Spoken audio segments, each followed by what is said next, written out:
नमस्कार, स्वागत है आप सभी का सुजस सारांश के इस क्लास में। इस क्लास में हम पढ़ते हैं राजस्थान का करंट अफेयर्स, जिसका आधार होता है राजस्थान सरकार की सुजस पत्रिका। शुरुआत करते हैं हेडलाइंस के साथ। सबसे पहली जानकारी है राजस्थान के नवाचारों का दूसरे राज्यों में अनुसरण। मुख्यमंत्री द्वारा ये बात कही गई और कब कही गई? दूदू और ब्यावर में जो जिला स्तरीय खेल प्रतियोगिताओं का शुभारंभ किया गया, उस दौरान मुख्यमंत्री द्वारा ऐसी बात कही गई है कि राजस्थान में जो नवाचार हैं उनका दूसरे राज्यों में भी अनुसरण हो रहा है। आगे अगले पेज पर है खेल विद्यालयों के छात्र खिलाड़ियों को स्कूल ड्रेस के लिए अब 8,150 रुपए मिलेंगे। पहले ये राशि कितनी थी? प्रतिवर्ष 1,000 रुपए दी जाते थे, जो अब कितने कर दिए गए हैं? 8,150 रुपए। इसके बाद यहाँ जो आप इमेज देख रहे हैं, यह है राजीव गांधी ग्रामीण एवं शहरी ओलंपिक खेलों से संबंधित, जिनका जो जिला स्तरीय कार्यक्रम है यानी जिला स्तरीय मुकाबले हैं, उनका शुभारंभ हो चुका है। अगले पेज पर है प्रदेश के 7 जिलों में 14 स्वास्थ्य केंद्रों की सौगात। विविध संवर्ग के 60 पद सृजित होंगे और 50 बेड क्षमता का एक जनाना विंग बनेगा। 10 नए संस्कृत विद्यालय भी खोले जाएंगे। आगे है जवाहर कला केंद्र में कला संसार। जयपुर के जवाहर कला केंद्र में ये आयोजन किया गया 31 अगस्त से 1 सितंबर के दौरान। विजन 2030 स्वास्थ्य सेवाओं की एक तस्वीर, यानी कि वैसे भी राज्य सरकार स्वास्थ्य जो क्षेत्र है यानी चिकित्सा क्षेत्र में काफी फोकस करी है। राज्य सरकार की कुल 33 में से 6 योजनाएं चिकित्सा विभाग से संबंधित है। स्वास्थ्य क्षेत्र का दृष्टिपत्र तैयार करने के लिए एक वीडियो कॉन्फ्रेंस कार्यशाला का आयोजन किया गया था। आगे है 31 अगस्त को अब विमुक्त घुमंतु एवं अर्ध घुमंतु जनजाति दिवस मनाया जाएगा। मुख्यमंत्री द्वारा ऐसी घोषणा की गई। उद्देश्य क्या है कि जो वंचित वर्ग हैं राजस्थान में रहने वाले जो वंचित समुदाय के लोग हैं, उनको विकास की मुख्य धारा में लाना। इस हेतु अब 31 अगस्त को विमुक्त घुमंतु एवं अर्ध घुमंतु जनजाति दिवस के रूप में मनाया जाएगा। यह जानकारी है महात्मा गांधी न्यूनतम आय गारंटी योजना। ये नई योजना है। इसमें कौन कौन सी योजनाएं शामिल है? इसमें 3 योजनाएं शामिल की गई हैं। एक तो मनरेगा, दूसरा इंदिरा गांधी शहरी रोजगार गारंटी योजना और तीसरा सामाजिक सुरक्षा पेंशन। मनरेगा, जिसमें केंद्र सरकार के द्वारा 100 दिन का रोजगार प्रतिवर्ष इसकी गारंटी दी जाती है। राज्य सरकार ने राजस्थान में अपने स्तर पर इसमें 25 अतिरिक्त दिन का रोजगार देने की घोषणा की है और इस योजना को नाम दिया गया है मुख्यमंत्री ग्रामीण रोजगार गारंटी योजना, जिसमें 125 दिन प्रति वर्ष प्रति परिवार रोजगार की गारंटी उपलब्ध कराई जाती है। इसी तरह से इंदिरा गांधी शहरी रोजगार गारंटी योजना, जब इसकी शुरुआत की गई थी तब इसमें भी 100 दिन का रोजगार इसकी गारंटी दी गई थी शहरी क्षेत्र के निवासियों को। अब इसको भी नए बजट में 125 दिन प्रति परिवार प्रति वर्ष रोजगार की गारंटी इसको कर दिया गया है। और सामाजिक सुरक्षा पेंशन योजना, इसमें अब न्यूनतम सामाजिक सुरक्षा पेंशन के तहत कितनी पेंशन दी जाएगी? 1,000 रुपए प्रति माह, इसकी घोषणा भी की गई है। ये तीनों योजनाएं किसमें शामिल है? महात्मा गांधी न्यूनतम आय गारंटी योजना। और इस तरह न्यूनतम आय की गारंटी देने वाला राजस्थान पूरे देश का पहला राज्य बना है। आगे अगले दिन की न्यूज है 2 सितंबर 2023। पिछले 3-4 दिन से क्लासेज नहीं हुई थी, तो 1 से लेकर 4 सितंबर की जो क्लासेज हैं वो आज एक साथ मर्ज की गई हैं। अगली जानकारी क्या है? राम लोभाया समिति का कार्यकाल अब 6 महीने तक बढ़ा दिया गया है। इसका कार्यकाल 13 सितंबर 2023 को समाप्त होने वाला था। नए जिलों के गठन से संबंधित ये समिति है, जिसका गठन कब किया गया था? इसका गठन किया गया था 21 मार्च 2022 को और इसका कार्यकाल 1-2 बार बढ़ाने के बाद समाप्त हो रहा था। कब? 13 सितंबर 2023 को। अब इसको फिर से 6 महीने के लिए बढ़ा दिया गया है। और राजस्थान में हुई कुल आपराधिक घटनाओं के लिए फास्ट ट्रैक कोर्ट में मुकदमा चलाया जाएगा। और ये कहाँ की बात है? तो प्रतापगढ़ में जो घटना हुई थी उसके संदर्भ में ये जानकारी है। बालोतरा राजस्थान विजन 2030 के लिए जिला स्तरीय कार्यक्रम का आयोजन। स्वास्थ्य सेवाएं सुदृढ़ करने के लिए सुझाव मांगे गए हैं। महिला हेल्पलाइन नंबर 181 के बारे में जानकारी दी गई है। आगे यहाँ जो राजीव गांधी ग्रामीण एवं शहरी ओलंपिक हैं, जिनके जिला स्तरीय कार्यक्रम शुरू हो चुके हैं, उन्हीं के अलग अलग जिलों से फोटोग्राफ्स हैं। गौशाला सहायता के लिए आवेदन 5 सितंबर तक हो सकेंगे। और शिक्षा विभाग का एक नवाचार, एक नई पहल, ये काफी इंपॉर्टेंट है। इसका नाम है मिशन स्टार्ट। मिशन स्टार्ट क्या है, इसको आज डिटेल में हम देखेंगे।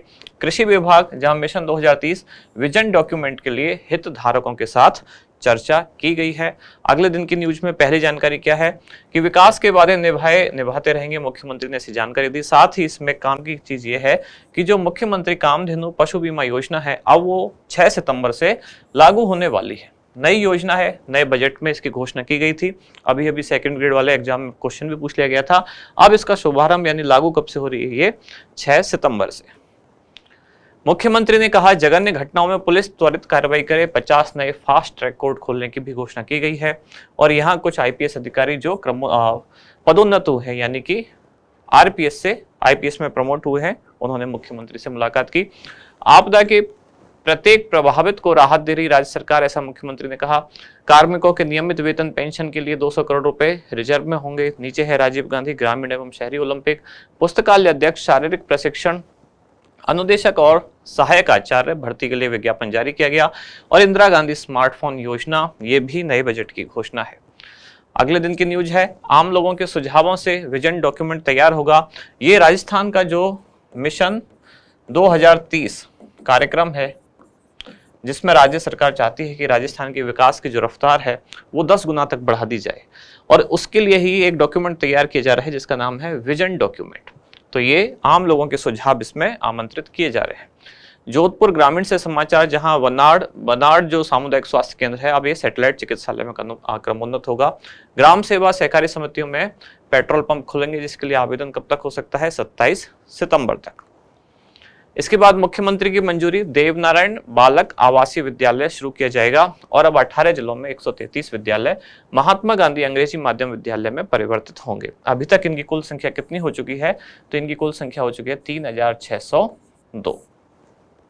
राज्य में जो एमनेस्टी योजना है, उन सभी की अवधि अब 31 दिसंबर तक बढ़ा दी गई है। चित्तौड़गढ़, जहां बेंगू और गंगरार के कॉलेज में नए संकाय और विषय खोले जाएंगे। राजीव गांधी ग्रामीण ओलंपिक के मुकाबले। और यहाँ है जयपुर का रविंद्र मंच, अब क्या बनाया जाएगा? मल्टी कल्चरल सेंटर के रूप में विकसित किया जाएगा।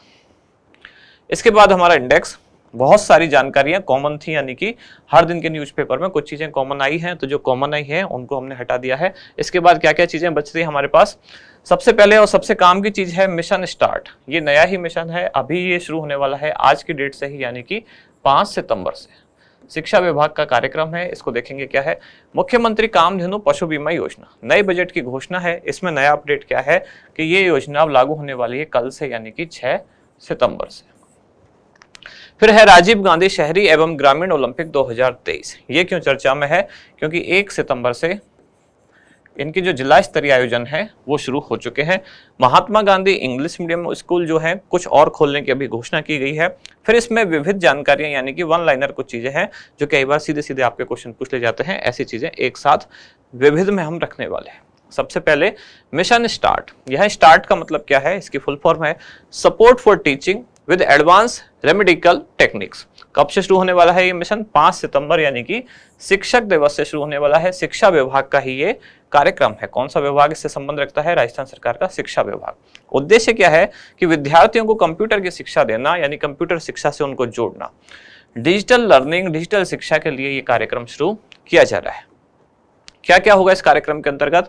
तो पहले तो ये शुरुआत कब से होने वाली है? 5 सितंबर 2023 को ये कार्यक्रम शुरू होगा। 12,000 से अधिक ऐसे सरकारी विद्यालय जो हैं उनमें मिशन स्टार्ट के तहत ई एजुकेशन, यानी कि इलेक्ट्रॉनिक माध्यम से एजुकेशन का शुभारंभ किया जाएगा। इसमें आईसीटी संबंधित जो वर्तमान में उपलब्ध उपकरण है उनका इंटरनेट का यूज करके उनको ई कक्षाओं में परिवर्तित किया जाएगा, यानी कि ई कक्षाओं का संचालन किया जाएगा। इस क्रम में कौन सी कक्षा से कौन सी कक्षा तक होगा? तो ये होगा कक्षा 1 से 8 तक के विद्यार्थियों के लिए, और इनके लिए कंप्यूटर शिक्षा का पाठ्यक्रम तैयार किया जाएगा। इसके लिए हाल ही में सरकार ने बेसिक कंप्यूटर अनुदेशक और वरिष्ठ कंप्यूटर अनुदेशकों की भी नियुक्ति की है। मुख्यमंत्री कामधेनु पशु बीमा योजना 6 सितंबर 2023 यानी कल से ये लागू होने वाली है। जब बजट में योजना घोषित की गई थी तब ये केवल दुधारू गौवंश या दुधारू गाय के लिए थी, फिर बाद में इसमें दुधारू भैंस को भी शामिल कर लिया गया है, यानी कि ये गाय और भैंस दोनों को शामिल करती है। इसकी घोषणा की गई थी राज्य के बजट 2023-24 में, और बजट इस बार कब आया? 10 फरवरी 2023 को बजट आया, तब इस योजना की घोषणा की गई थी। राज्य सरकार का पशुपालन विभाग योजना का संचालन करेगा। इसके लिए इस वर्ष यानी कि बजट कितना रखा गया है? 750 करोड़ रुपए। अब योजना का विवरण ये आपको थोड़ा ध्यान से पढ़ना है। वैसे भी आपको महंगाई राहत कैंप की जो 10 योजना है वो डिटेल में पढ़नी है। जब भी क्वेश्चन थोड़ा सा अगर डिटेल में पूछा जाता है तो ज्यादातर योजनाओं से ही पूछा गया है कि जो आरएस प्रीलिम्स में अगर करंट को लेके कुछ टफ क्वेश्चन कभी भी पूछा गया है तो ज्यादातर वो योजनाओं से ही संबंधित रहा है, यानी कि योजनाओं की जो डिटेल पैरामीटर हैं वो आपके ऑप्शंस में डाल के पूछे गए हैं। अभी अभी जो सेकंड ग्रेड का भी री एग्जाम हुआ था उसमें इसी न्यूज से, यानी कि इसी कार्यक्रम से, इसी योजना से क्वेश्चन पूछा गया और यही सारे पैरामीटर ऑप्शन में डाले गए थे। देखते हैं एक बार क्या क्या है योजना। अच्छा एक मिनट, ये जो है ये दरअसल महंगाई राहत कैंप के बारे में जानकारी है। नहीं सही है। तो योजना के लिए आवेदक जो है कब तक आवेदन कर सकता है, तो 24 अप्रैल 2023 से जो 30 जून 2023 तक महंगाई राहत कैंप्स का जो आयोजन किया गया था उसके द्वारा भी इसमें जो पशुपालक है वो अपना पंजीकरण करा सकता था, यानी कि आवेदन करा सकता था। योजना के तहत केवल दुधारू पशुओं का ही बीमा कराया जाएगा, ये बात इसमें खास है। हालांकि इसमें गाय भैंस दोनों शामिल है, लेकिन वो दोनों दुधारू होने चाहिए। ऐसा नहीं है कि अगर कोई भैंस जो दूध नहीं देती है या जो गाय दूध नहीं देती है उनको इस योजना के तहत बीमा कवर प्राप्त नहीं होगा। ये जो डेट है ये दरअसल महंगाई राहत कैंप की डेट है। वृहद स्तर पर इस डेट को आयोजन किया गया था, यानी कि 24 अप्रैल से शुरू होकर 30 जून तक उनका आयोजन हुआ। अभी भी वो संचालित हैं जिला स्तर पर और पंचायत समिति स्तर पर। इसमें प्रत्येक परिवार के यानी पशुपालक परिवार के अधिकतम 2 दुधारू पशुओं का बीमा हो सकता है। पशु का मूल्य निर्धारण उसके दूध उत्पादन के आधार पर अधिकतम कितना हो सकता है, तो अधिकतम 40,000 रुपए तक का बीमा कवर इसमें प्राप्त है। इससे 20 लाख परिवारों को या 20 लाख पशुपालक परिवारों को लाभान्वित किया जा सकेगा। ये सारे ऑप्शन अभी उस क्वेश्चन में थे जो सेकंड ग्रेड के एग्जाम में पूछा गया था। 8 लाख तक की अगर वार्षिक आय है पशुपालक की, उसके लिए योजना पूरी तरह से निःशुल्क है। लेकिन 8 लाख से अधिक यदि वार्षिक आय है तब पशुपालक को अधिकतम 200 रुपए प्रति पशु प्रति वर्ष की दर से बीमा प्रीमियम का भुगतान करना पड़ेगा। यही ऑप्शन उसका उत्तर था।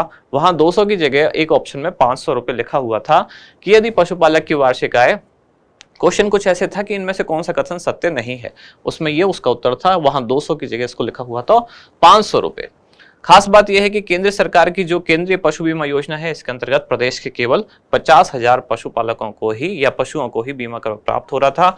और अब जो कामधेनु पशुधन बीमा योजना है इससे लगभग 20 लाख से अधिक जो पशुपालक परिवार हैं उनको लाभान्वित किया जाएगा और उनके हर परिवार के अधिकतम 2 पशुओं को बीमा कवर प्राप्त होगा।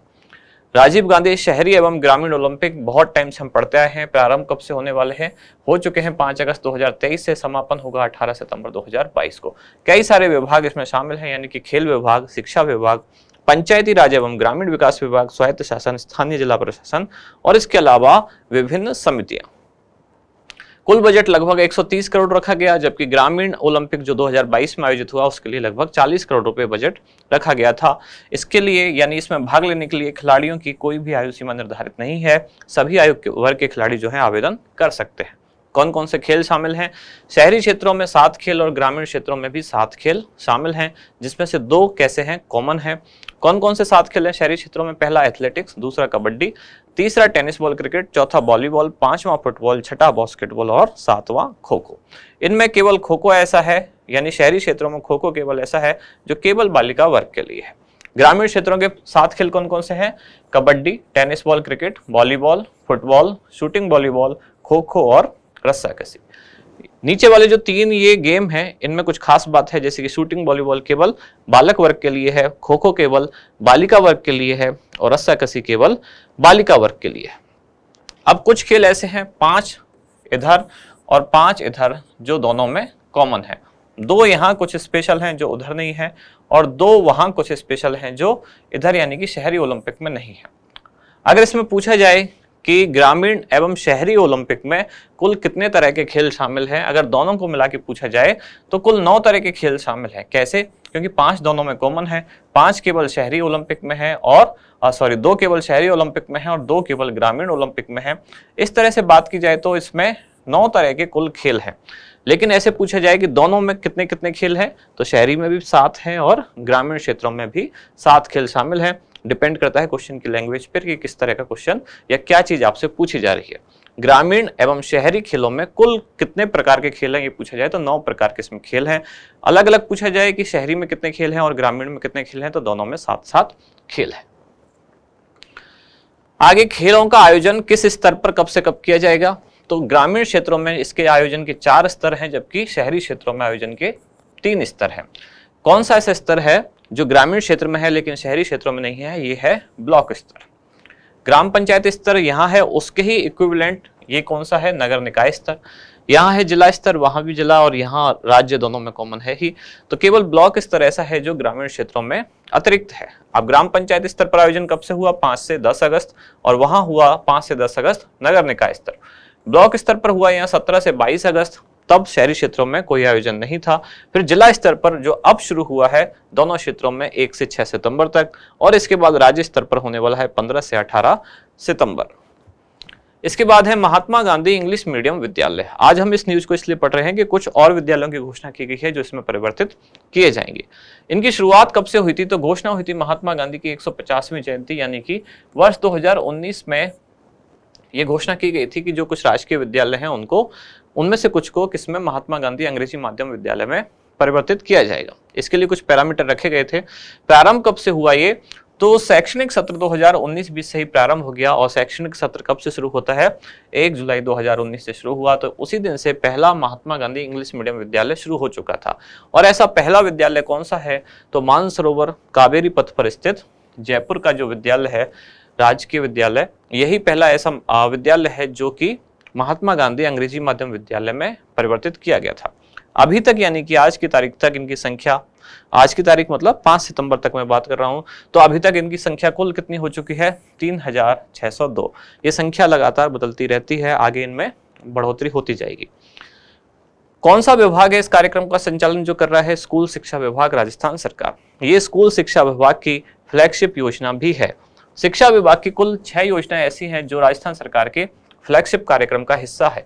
इसमें से 3 योजना हैं जो कि स्कूल शिक्षा विभाग द्वारा संचालित हैं, और 3 योजना हैं जो उच्च शिक्षा विभाग द्वारा संचालित हैं। जो स्कूल शिक्षा विभाग की 3 योजना हैं उनमें से एक तो यही है महात्मा गांधी अंग्रेजी माध्यम विद्यालय। इसके अलावा जो 2 हैं, एक है मुख्यमंत्री निःशुल्क यूनिफॉर्म वितरण योजना, और दूसरी है मुख्यमंत्री बाल गोपाल योजना। इसी तरह से जो उच्च शिक्षा विभाग की 3 हैं उनमें कौन सी है? एक है Rajiv Gandhi scholarship for academic education, और उसके अलावा जो 2 योजना है वो है स्कूटी वितरण से संबंधित, जिनमें एक है कालीबाई भील मेधावी छात्र स्कूटी वितरण योजना, और दूसरी है देवनारायण स्कूटी वितरण योजना। तो शिक्षा विभाग की 6 योजना फ्लैगशिप कार्यक्रम का हिस्सा है। 6 की 6 काफी इंपॉर्टेंट है, और उसी लिहाज से ये वाला जो टॉपिक है यानी कि महात्मा गांधी इंग्लिश मीडियम विद्यालय, ये भी एग्जाम के लिहाज से महत्वपूर्ण है। शिक्षा विभाग, स्कूल शिक्षा विभाग इस कार्यक्रम का संचालन करता है। शुरुआत इसकी हो चुकी है 2019 से ही, 1 जुलाई 2019 से। फिर बजट 2021-22 में घोषणा की गई कि 5000 से अधिक आबादी वाले जो गांव और जो कस्बे हैं उनमें आगामी 2 वर्षों में कक्षा 1 से 12 तक के जो राजकीय विद्यालय हैं उनको महात्मा गांधी अंग्रेजी माध्यम विद्यालय में परिवर्तित किया जाएगा। फिर अगले बजट में यानी कि वर्ष 2022-23 के बजट में घोषणा की गई कि शहरी क्षेत्र और ग्रामीण क्षेत्र दोनों में 1,000 और यानी कि कुल 2000 और अंग्रेजी माध्यम विद्यालयों में इनको परिवर्तित किया जाएगा। फिर अगला बजट आया जो 2023-24 का, वही घोषणा इसमें वापस की गई कि शहरी क्षेत्रों में और ग्रामीण क्षेत्रों में 1,000 महात्मा गांधी विद्यालय और यानी कि कुल 2000 विद्यालय और खोले जाएंगे। साथ ही ये भी घोषणा की गई कि जिन विद्यालयों में 200 से अधिक विद्यार्थी अंग्रेजी माध्यम में यदि शिक्षा प्राप्त करना चाहते हैं तो उनको भी प्राथमिकता से वहां अंग्रेजी माध्यम की एक विंग वहीं शुरू की जाएगी विद्यालय परिसर में। कुछ विविध जानकारियां आज की न्यूज में क्या क्या थी, जैसे कि 31 अगस्त को अब मनाया जाएगा कौन सा दिन? यह है विमुक्त घुमंतु और अर्ध घुमंतु जनजाति दिवस, जो कि 31 अगस्त को मनाया जाएगा। रविंद्र मंच जयपुर को मल्टी कल्चरल सेंटर के रूप में विकसित किया जाएगा, और राम लोभाया समिति जो कि नए जिलों के गठन से संबंधित थी, इसका कार्यकाल अब 6 महीने तक और बढ़ा दिया गया है। ये कार्यकाल इसी महीने यानी 13 सितंबर 2023 को समाप्त होने वाला था, अब इसको 6 महीने और आगे कर दिया गया है। और राजस्थान ऐसा तीसरा राज्य बना है, कैसा? जो कि राष्ट्रीय फसल बीमा पोर्टल, इसका जो राजस्व रिकॉर्ड है ई धरती, इसके साथ इंटीग्रेशन जो कर चुका है, तो इसके साथ इंटीग्रेशन करने वाला राजस्थान तीसरा राज्य बन गया है। आज का अभ्यास प्रश्न क्या है? वंचित वर्गों को समाज की मुख्य धारा में जोड़ने हेतु राज्य सरकार द्वारा निम्नलिखित में से किस तिथि को विमुक्त घुमंतु एवं अर्ध घुमंतु जनजाति दिवस के रूप में मनाए जाने की घोषणा की गई है? ऑप्शन है आपके 5 सितंबर, 2 अक्टूबर, 31 अगस्त या फिर 9 अगस्त। क्या होगा इसका सही जवाब, वो आप बताएं कमेंट्स में। अब मिलते हैं कल अगली न्यूज के साथ अगली क्लास में। धन्यवाद।